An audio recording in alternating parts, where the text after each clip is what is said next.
Welcome to Bilingual Latina Professionals. And today we're going to be talking about bilingual education. I'm really excited. I love bilingual education. I think there's so much potential. And we have a teacher with us today, Patricia Betancourt. Welcome. And thank you so much for saying yes to this video podcast that we are creating every now and then, monthly. So we will talk about bilingual education, bilingual professionals, and specifically bilingual Latina professionals. Tell us a little bit about who is Patricia Betancourt. I know you're a teacher, but a little bit about your journey. Thank you very much, Daisy, for the opportunity. I feel very honored to be here with you. You are somebody that I had admired for so many years since I first knew about you when I used to work and live in Palm Beach County. I'm talking about, 14 years ago, more or less? Yes, 14 years ago. Because 14 years ago, I started to work at Palm Beach State College, and I moved from South Florida, the area of Miami, to Jupiter. And you asked me the question, who is Patricia Betancourt? Well, Patricia Betancourt is Panamanian. I first came to the United States in 1995 with my then husband, the father of my son. Isaac Hackett is my son. And I started living was in the West Coast, which is very different from the East Coast. Yes, I started living in Northern California. Okay. And of course, it was a cultural shock because even though that I had been in Panama, the education pretty much is bilingual. We have to take English since first grade at the elementary school level all the way to 12th grade in the high school. But it's always depending on the individual if they want to learn or not, because you can be in the best school, have the best teachers, which is great, but it's a personal decision. And at the time, I don't know why, I can't remember why I didn't like English. I don't know. But when it was around like 11th grade, I noticed that all my friends were able to sing all the songs in English because, even though that I'm a Latina, that's another thing that I don't know if that happened in other countries. Like you are from Puerto Rico, right? No, I'm In Dominican. I'm Dominican. Dominican. Yes. Okay. I don't know there. I don't know why I thought you were from Puerto Rico. But anyway, can you imagine in Panama, I used to listen to just English music. I was a rock fan of Led Zeppelin, AC/DC, everything in English. Yes. Spanish music was like, oh no, that's not for me. Not cool. Not cool That enough. wasn't cool. That wasn't cool, exactly. And my father, my father and my mother are from Colombia, and my father is from the Atlantic side of Colombia, Cartagena. So he was a salsa lover, and he was a professor too all his life. But I guess it was like frustrating at the time, right? Because I just wanted to listen to English music, but I couldn't sing the songs. I didn't understand anything that they were saying. And so I relate too much now that you see these memes, the memes that they put people like trying to sing in English. That was me. Yes. I was like, Feliz Navidad. I did yes, the like same. that. I know exactly what you mean. I know exactly. I was pretending I was singing in English at the time, right? That's beautiful. But when I realized my friends, peer pressure, my friends in 11th grade were able to sing and understand everything. I'm like, oh, I want to learn English. Then it was that I wanted to really learn English. And I put myself into it. I know, the professors at the time try to do the best they can, but my only good English teacher, I always remember her name still today, Mrs. María. And she was the only one. I had her in 9th grade and in 12th grade. She made us suffer, but she never spoke a word in Spanish. Everybody was like, oh my God, what is she saying? But that was the best way to teach. Immersion, total immersion. Didn't understand. Yes, we didn't understand that. And so I had her in 12th grade. I kind of learned some, because at the time I wanted to learn. And then I graduated, and my first career actually is not in education or Spanish. I went into computer science and statistics. Well, actually, first into computers engineering, because my dad was also a civil engineer. I wanted to be an engineer. Like 10 of my friends went into this technical university in Panama, La Universidad Tecnológica, and so I wanted to be an engineer. But I was for a year and a half in that career, and and at the time I wasn't able to even write one code or touch a computer. It was a very general engineering And English, curriculum. English help you because everything related to computers at that time. Yes, You needed definitely. to, yeah, you need to learn the Still basics. today, Still today, yes. yes, the books were in English, and it's like in everything. Every time you learn a language, no matter what language, the last stage of the learning acquisition is what they call production. In other words, to speak. So at the time, I was able to read. I was able to write, not as I write now, because still for me writing takes some time, but the speaking part wasn't there yet. But I was able to read perfectly. And like you said, all my books at the university were in English, pretty much the books related to computer science. Then I decided to go to work. Actually, I started to work, and so I switched to another university to be able to study at nighttime. And I was telling my parents that I wanted to come to the United States to do like an exchange program, because my two younger sisters, I'm the oldest one, my two youngest sisters were in a bilingual school. My high school wasn't a bilingual, 100%. They were in a 100% bilingual school. So they learn still today, they speak better and almost without accent than me. Oh, So, wow. and they went, the two of them had an exchange program at their school. So I was the last one, yes, to go into something similar. So my parents sent me to my aunt's house in Orlando, Florida, and she registered me in first, I think, in Orlando Vocational Center, but I didn't like that one. And so with another friend that I made right away, we switched to Winter Park Vocational Center. I still remember my teachers there were excellent. I remember the first 3 weeks of classes, like we had classes from 8 to 1, all in English, of course. Exactly.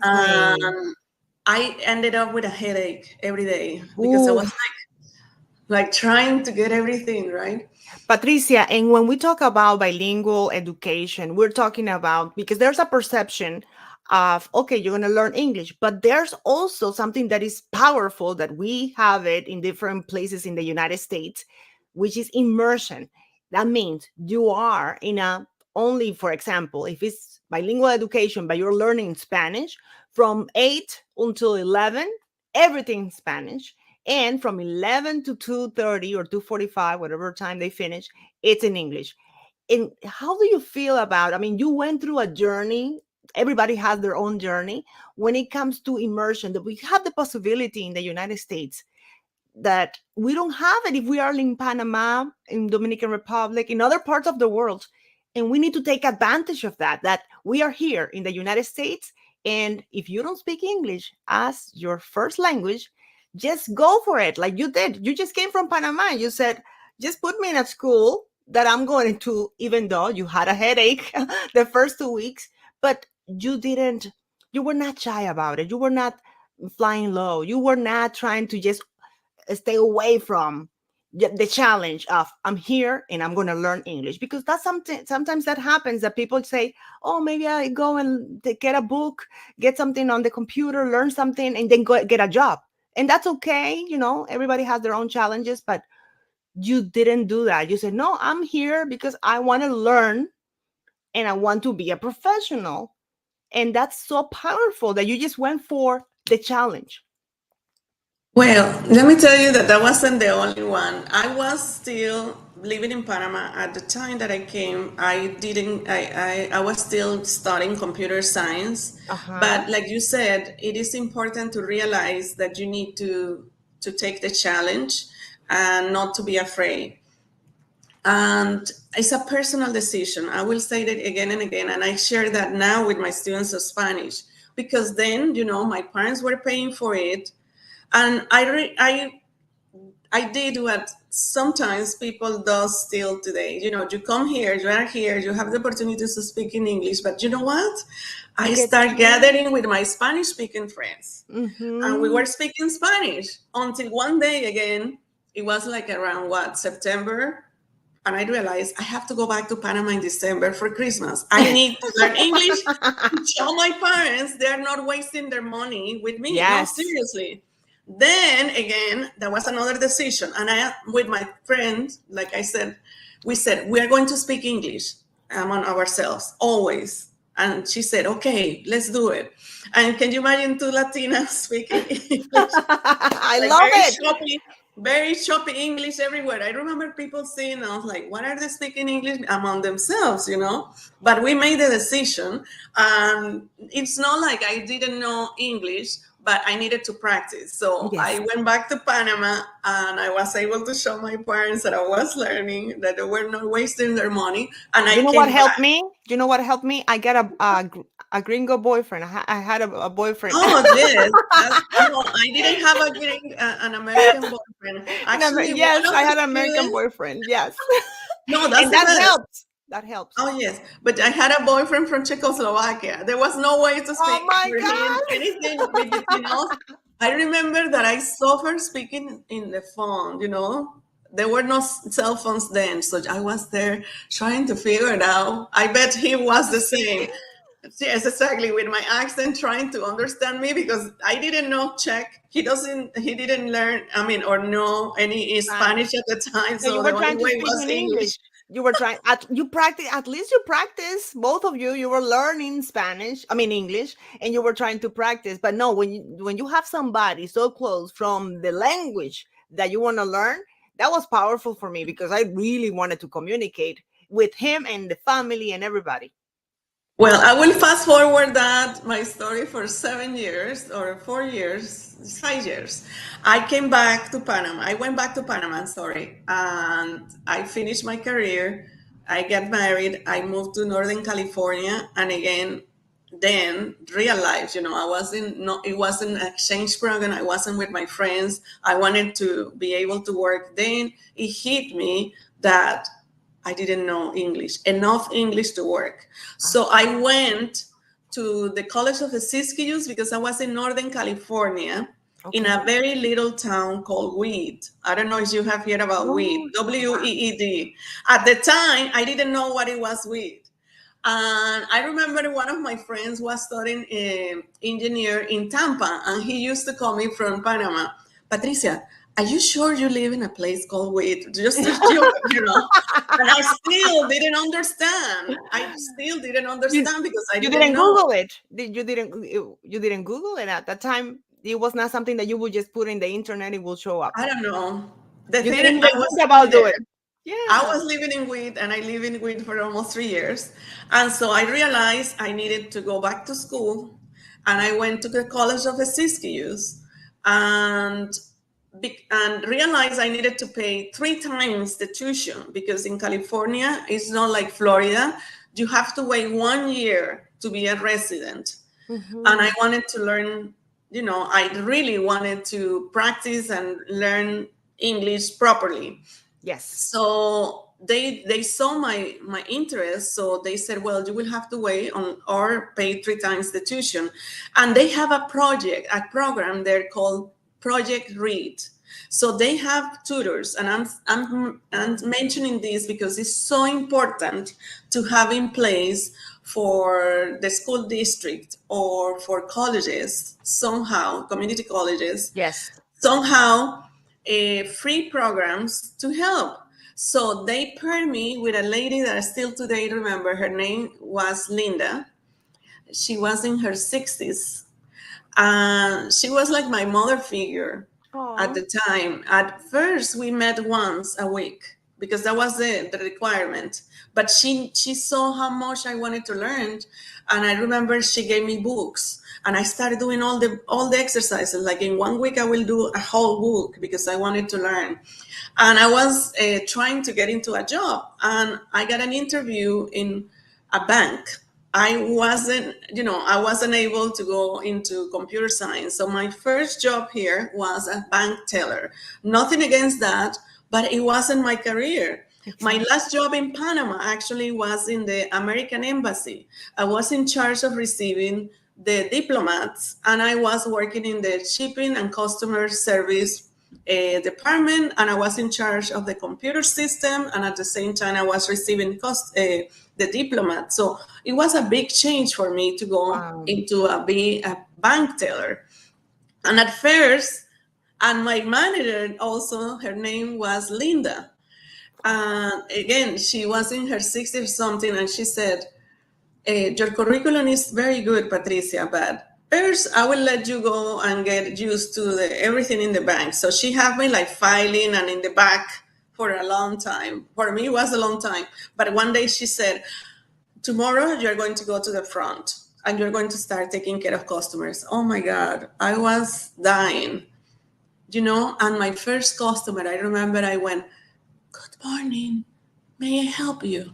But I didn't want them to listen to my accent too. And I remember the Mm. lady, I don't know, an old lady, she was, what? What do you said? And I wanted to die. I wanted to hide behind the Oh my counter. God. Then I realized it's better for me to pronounce slowly my words and try to, even if I don't say it perfectly, just say it out loud, because that was better than having somebody to scream at me and everybody looking at me trying to Like, figure yeah, what out are what you was trying to going say? on. Exactly. So I kept talking and practicing with Linda. She will help me with the scripts, because in the banks, I don't know if you know, they have different offers to the client, and you have to go through a script to be able to talk with the client. You cannot say anything less or more than the script. So Yes. I was practicing with my tutor, and she was great. Then when I finally was able to work at, or actually at the same time, I'm sorry, I was looking to work into the college because I wanted to work in the College of the Siskiyous. And I lost the account of how many interviews I went, because in Panama, they didn't have a group interviews. Like, I remember my first interview at the college, I entered the room and it was a conference table full of people, like 6, 8 people, to ask me questions. And I remember I answered some of the questions. I don't remember what I said, but I remember everybody laughing. I guess I was saying funny stuff, with my English. And of course, they didn't hire me, but I didn't give up. I went to every interview I could. And I was practicing with my tutor, Linda, interview questions. She will be like the one interviewing me, and I was practicing with her. I love Until it. one day, I went to this interview to be the executive secretary of the Upper Bound program at the College of the Siskiyou, even though I wasn't in my career, but You wanted to get I in. was, It's a way to and I get in. was hired, and I was hired, Oh my God. I'm so proud of you because a lot of people give up. That's one of the things that we have when we speak different languages. It doesn't have to be only Spanish, it could be French, Creole. The landscape of America is changing rapidly. So we are a multicultural work environment. Wherever we go, we have this global economy with us at work every day. So we see it all the time, and to just be so conscious about our accent and the way that we speak, or even just the context of, when we talk about a specific thing and people might think it's a joke, or we don't understand a joke that is within the culture, the dominant culture, and we were supposed to understand that now you that was brought a me. joke. Yeah, it's like all this, which is beautiful if you're open to learn, if you don't give up. Because some people might say, "Oh, I don't like." They were saying a joke I didn't understand, or they were talking about something, and they just walk away and start interacting only with their own community because they feel comfortable. And then, no, no, no, I want to learn. What is that you're joking around? or just explain to me, oh, it's a movie from the 80s. It's a classic. It's iconic. You haven't seen it? You have to see it. Oh, okay. I would like to see it. Tell me the name. And it's an opportunity to learn, right? Yes, you brought me to another thing. In Northern California, there was not that many Hispanics at the time, but I went to meet the Hispanic community, and actually that also brought me to a point that still today I consider myself like a bridge. I was able to bridge the Hispanic community that in little towns like Wheat or Mount Chesta, Northern California, the Hispanic people get together in the church. So I started working as working for pay as an interpreter, working to help them to organize themselves to be able to to be counted in the church or in the community, etc. But talking about the jokes, I remember at the time, I guess it was within my first year. Uh, uh, um, my ex-husband at the time invited a friend and some friends, and it was dinner, and we then started to watch Seinfeld. Seinfeld. Everybody laughing, everybody rolling, and I was like, why these people are laughing? I don't see anything funny. The whatever I could understand at the time. Let me tell you, nowadays Seinfeld is one of my favorites. It's I would iconic. never. It's one of the favorites for Yes. a lot of people. It's Oh, the sitcom of I the love century. Seinfeld. Yes. 4 years ago when he came to South Florida, I went to see his show. But at the time, I Of was like, course. I don't understand this humor. What are they laughing I about? love that you say that because sometimes what is funny, it could be that we understand the joke, I mean, the language that is used, but it's not clicking with the humor, which is also part of the American culture or whatever, the dominant culture that you are in. So it's important to understand it's also about understanding culture, understanding context, understanding the dynamics within that family, within which there's sometimes we relate to some of the stuff, but there's some things that can get lost in translation. And it is so powerful when you dare to, I want to learn what's going on. And that's what the invitation that I always, to even to myself, to everybody that I feel like they're struggling, they speak different languages and they feel like, oh no, I don't speak enough, or my English is not good looking. I remember that phrase always. Celia Cruz used to say, my English is not good looking, and people will laugh and make a joke about it. And that was her way to handle it. And that's okay. She didn't say, no hablo inglés. She said, I'm going to speak it. It's not the best, but I'm here. So that's the way I want people to show up. How do you feel about that? Yes, and that reminds me of something that I was going to share to you too, because I was in Northern California, but then we moved to Southern Oregon, Oh, um, because of the career that I was pursuing my ex-husband at the time.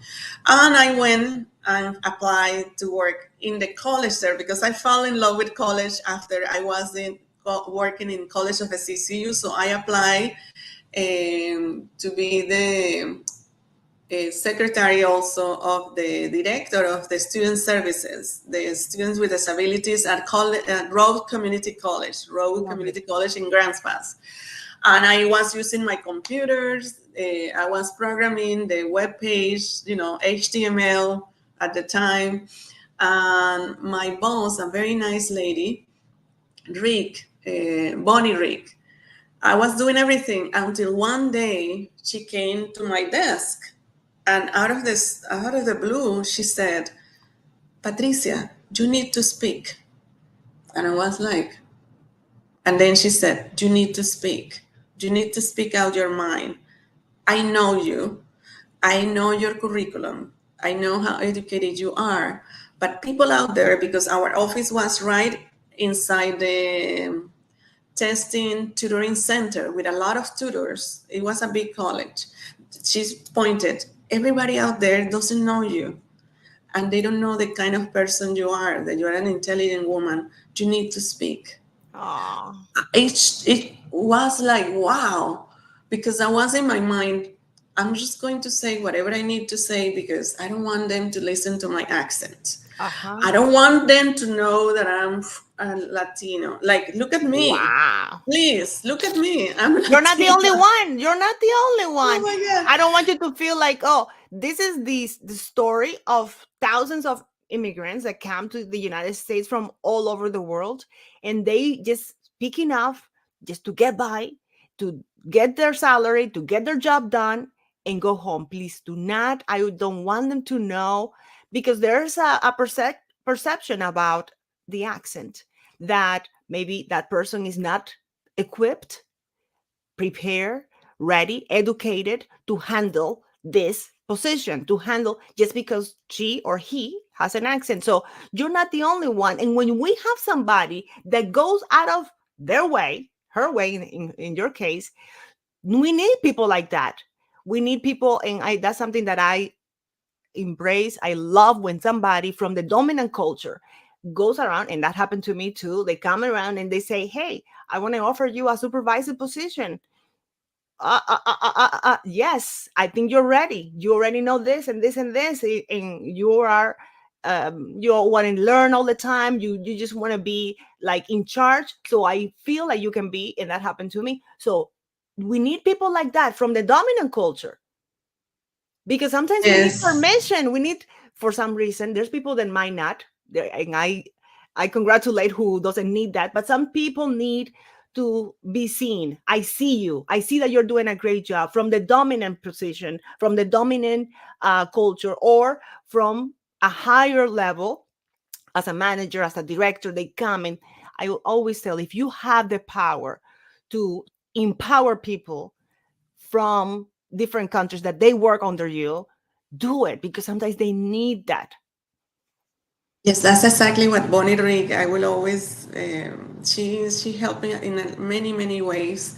I have another professor at the time, 100% American, that she came and asked me if I wanted to sub for a Spanish teacher, because I never contemplated the idea of being a teacher until then.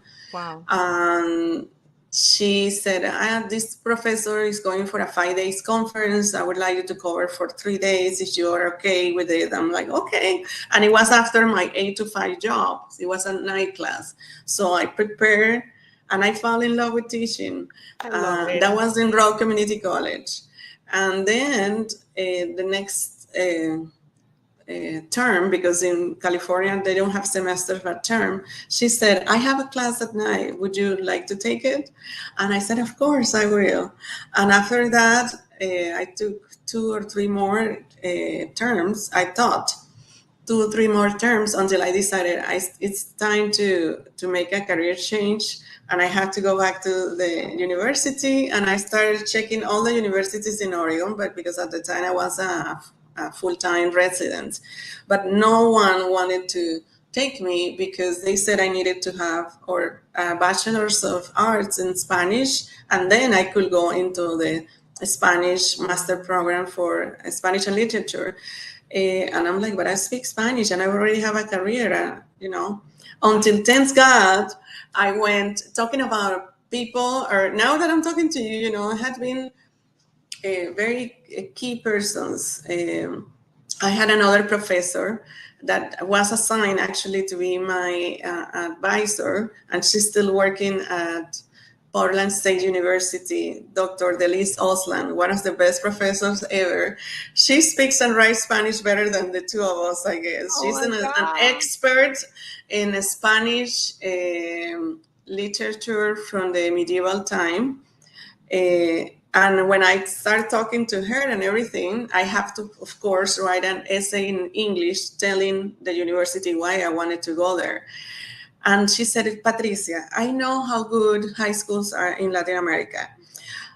I would like you to ask your parents to send you your transcripts from your high school, because I'm almost sure that could be validated as a BA here.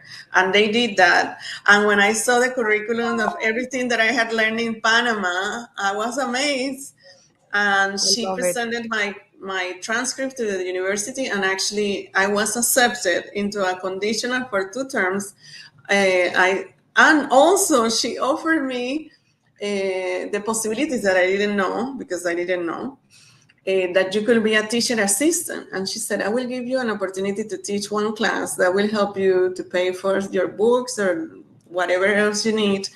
Plus, you need to be a full-time student and to have a B or a better grade, because you're into a conditional stage until you have gone or study for 2 terms here, because of you don't have a bachelor's of arts. Of Wow, course, I was studying like crazy. I guess that's since that wonderful. time I became a night person. Wow, I because love my it. son because my son was little, so when I put him to sleep, I get him into bed You at had to night, do, you did what you 8:30, had to 9. do. Then I sit down and start studying until 1, 2 in the 1 o'clock morning, in the because I morning. was a teacher too. And my mentor, another excellent professor who is still there, Dr. Robert Sanders, he will give us 24 hours to grade papers. At the time, there was no computer system, that everything was going to be in the computer. So I have to do it, Well, we have to plus my wrap it. own homework.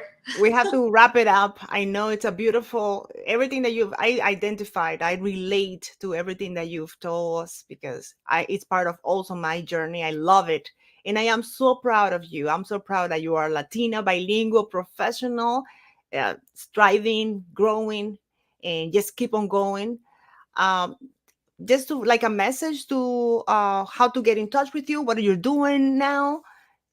Well, 15 years forward, I was in Palm Beach State College working with also the Latino community there, but with my Spanish students. And the best way to get together the two cultures, I will say, is through celebrating either, a traditional, either way, a traditional feast from the American culture or the Hispanic culture. Also, the best way to learn is to teach. And for 5 years with my students, we participated in El Sol Resource Center. My students were the assistants teachers, because the regular Florida Atlantic University Spanish students are the tutors there, like the professors. So my students were the assistants to the students of Florida Atlantic. And for them, it was unbelievable. They learned Spanish while they were teaching English, I and love vice it. versa. The students there, they go there at nighttime to learn English. It's not like people doesn't want to learn English. I don't know if you know about El Sol. It's full every year, every term. So my students, different students for 5 years, that was part of a service learning that I developed. ¿Sí? Aprende mientras esperas trabajo. I developed many service Wow, learning I programs love it. there. And my students went there to teach English, but then one of them realized, and now he's a psychologist, a male. He said, most of the people in El Sol are male. And you know how male are, I don't want to say that a stereotype. The Latino culture male think that they have to always be in control, they don't need help, everything is fine. Mm-hmm. And so my students tried to teach them, and nobody wanted to learn. They were afraid. Until one student, he came back to my class to share that technique to the rest of the students. He said, one day, Profesora, I thought I need to break that barrier. So I brought my Spanish book and I told them, I need to study for this quiz and I don't know what to do. And he said he started pronouncing the words in Spanish and saying funny things in Spanish because he didn't know. And then the people there, the students, the Hispanic, start helping them. And he let them help them until he stopped them and said, okay, now the way I am accepting your help, let me help you to learn English. And he said that was the best. So he told everybody in the class, bring your Spanish book with you and ask them for help. And then when they help you, then Wow. you will say, now I will help you. I want to help you. Let me help you. And that was one of the best techniques ever that my students did at Sol. And we did so many other things in the community when I was in Palm Beach State College. And then, now that I moved to the south part of Florida, Miami, now I'm in Miramar, I started to, well, I wrote a book, like just, how to put your soul in paper. And actually, I need to translate it. That will be one of my projects for 2024. But thinking about, being a bridge or allowing people to have opportunities to express themselves with my new business partner, last January, more or less, we started to think we need to do something not just for the Spanish speakers, but also for bilinguals. Or actually, there are Hispanics that could speak Spanish, but they don't write Spanish. And sometimes the Mm, Hispanics feel bad because they cannot write properly in Spanish, but it's okay, There are different ways to be bilingual. So I was telling my partner, we need to get this editorial service that either one, the Spanish speaker or the English speakers, or the ones who write Spanish, or the one who writes English but speaks Spanish, or the one who just speak English and write in English can identify. And that's why we came up with the idea. I decided, and I presented it to her, and she said yes, of Women's Breaking Barriers, Mujeres con Voz Propia. And now we're thinking, and men are approaching us that they want also to participate, and actually it's for anyone. I love So it. if you have a voice, if you have a story to tell, if you want to write about any topic in any language, and in this Amazing. case, because we are in South Florida, English or Spanish is fine. You can find us in Instagram, Women's Breaking Barriers, or my business, my is Tu alma en el papel. I'm the other way. I'm teaching English speakers to learn Spanish. And that's another thing that I wanted to say before finishing. I think because of sometimes the news brought us different kind of news, that maybe there is a perception that the general American population don't want to do anything with Hispanics, or don't like Hispanics, or they don't want to learn in Spanish. I will say it's not the truth.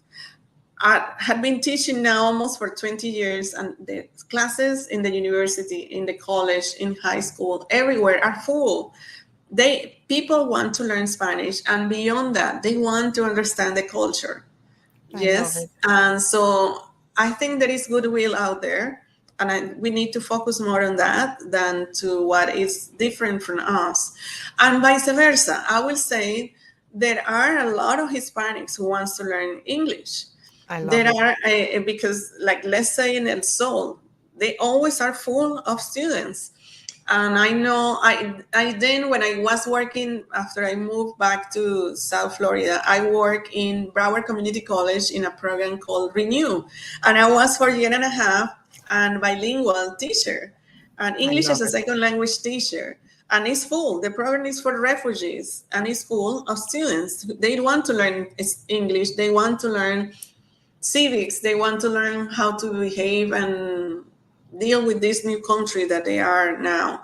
I So love I it. don't, yes, so there are people out there that in both sides per se, that they want to learn from each other, and not to go too much far away. This past Hispanic Heritage Month, here in the city of Miramar, through the sponsorship of the Commissioner Yvette Colburn, I was teaching for 5 weeks Spanish I for love it. free.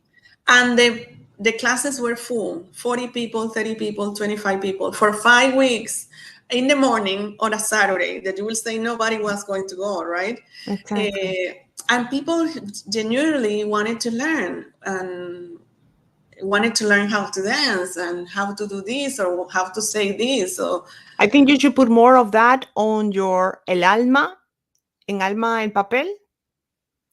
You should put more on the Instagram, and also, I know that you're very active in LinkedIn, but sometimes we need to see it and need to see like you interacting with students, because that's the way we can just open our eyes to this new yes, perception of who we are as a multicultural country. We have to understand that by, I think it was 2040 or 2050, um, the dominant culture is not going to be white anymore. And it's okay. It's part of growing. It's part of who we are. It's a multicultural world right now. I think it's 2050 or something like that. It's It's not that, 25th. it's not that far. It's like No. 25 years from now. So we have to realize that it is okay. It's part of who we are, and we are the example that it is possible. And I love it. I love that I was able to talk to you. Just be yourself, show up authentic with our flaws, with our accent, with who we are. That's the beauty of humanity, that we are not all the same. It would be so boring if we are all the same. So thank you so much, Patricia. You are a gift, and I'm so proud of you and your journey, and I relate. I see myself in you. Daisy, and I'm happy that I was able to share a little bit of my story and my journey. And yes, I think you mentioned something that through different ways, the last 2 weeks I'm receiving that message is to love yourself. I know you hear that a lot. To accept yourself, like how Yeah. you are. Okay, I'm Latina. Okay, that's it. I have a little bit of accent. Okay, that's fine. And do I say something funny? Okay, be like a little kid. They just listen to you, they laugh, and they go on and try it again. That's the main Love it. thing. Yes. And Mm-hmm. I want to say that to everybody that is listening, and maybe they speak another language. It doesn't have to be Spanish. It could be French. Like I said, Creole. We have a huge community from Haiti in Florida. Also Portuguese. We have a huge community from Brazil. So it's a wonderful opportunity to learn from each other and to just keep on growing and learn other languages. I want to learn Creole. I want to learn Portuguese. Every now and then that I find somebody who's speaking another language, I said, hey, how can you say that? I just went to Canada. I went to Montreal, and I had a blast because they are so open to teach you French right there at the restaurant. Wherever you go, it was beautiful. So, yes, it's your decision. I love that you said it's a personal decision, but it's also an urgent decision. If you live in a country that is not your language, that the dominant culture has another language than you, another language, it's important, it's urgent that you learn. And it's also an opportunity. Don't see it as a problem. No, I can do total immersion. I can actually be talking with people that have another language. It's an opportunity. Thank you so much for being with us today. Thank you for the opportunity, Daisy, and I want to encourage you to continue doing what you are doing in all levels because I know this is something of the many things you do, and that's something that also we Latinos appreciate. That you also take the name of your profession as a journalist and the Latina aspect of you.